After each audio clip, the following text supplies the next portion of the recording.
We are back with a real Renaissance man, Emmy winner, Oscar and Grammy nominee, Seth MacFarlane. He, of course, is the brains behind hit shows like Family Guy, American Dad, The Cleveland Show. He is also the creator and voice of Ted, that foul-mouthed teddy bear who headlined two popular films, also a Peacock prequel series. Well, the show is back. It's back for a second season with Ted and his thunder buddy John taking on senior year of high school. Oh, hey, look at this. Audition for Camelot's a royal delight. Huh. What do you think? Well, if I try out, would you audition with me? Sure. How hard could acting be?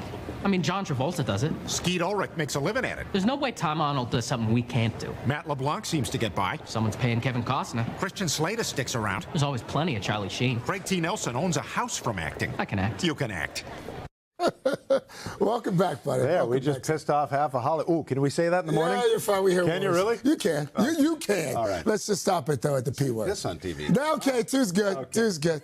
I just started season 2. Ted's getting older. Not really getting any wiser. No.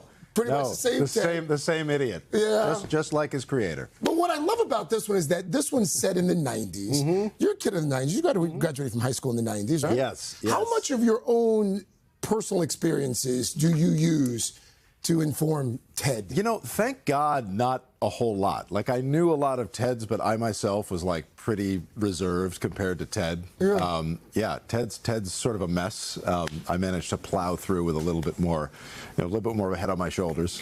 He is a mess, but people love the mess. I mean, they love the mess. You know, Rotten Tomatoes, it's already gotten like a 90% audience. Is it really? Yeah. Already? It's not even out yet. 94%, 90% of people. That was season 1.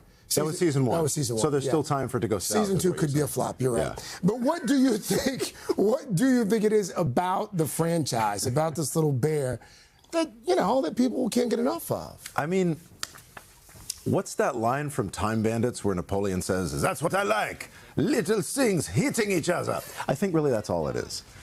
You think it's just people enjoy having little things say ridiculous things? I think that's it. I think the little thing, like a fuzzy, cute bear just trash talking, I think is sort of universal. I don't know what that says about our place along the timeline as a species, but yeah, people love it. And the Ted universe is expanding. The Tediverse is expanding, yeah. Tell us more about this animated series that's in the works. We have a Ted animated series in the works. Well, you just said that. Now I'm just repeating. But you can elaborate. Yeah. It's run by Brad Walsh and Paul Corrigan, who ran the live-action show with me, who come off of Modern Family. Okay. So they bring their pile of Emmys to this new show. Okay. And yeah, it picks up where the movies left off. So we have Mark Wahlberg, we have Amanda Seyfried, Jessica Barth. We have all the same folks from. They're going to voice their characters. They're going to voice their characters. Yeah.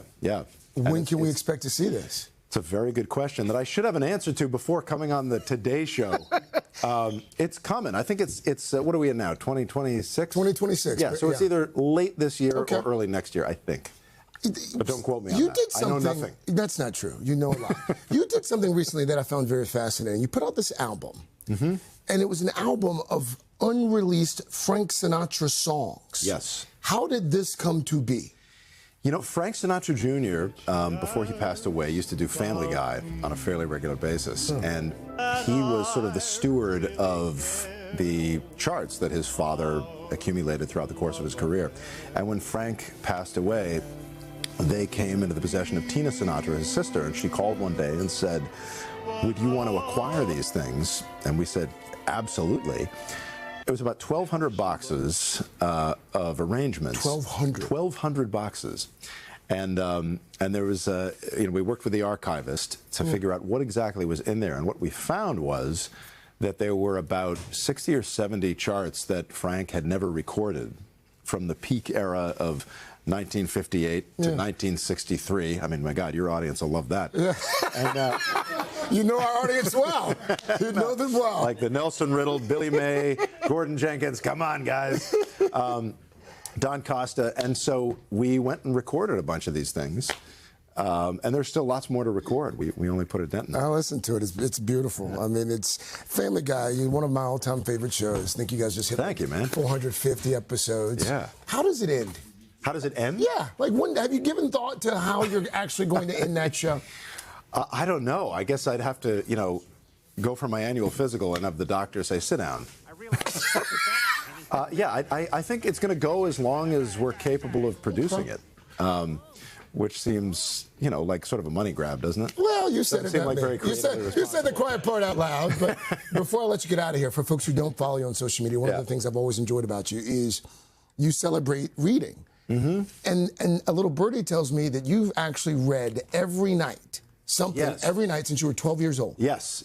I've had just a chain of books that I have read since I was 12, and it's like even if it's just 3 pages a night, paper books.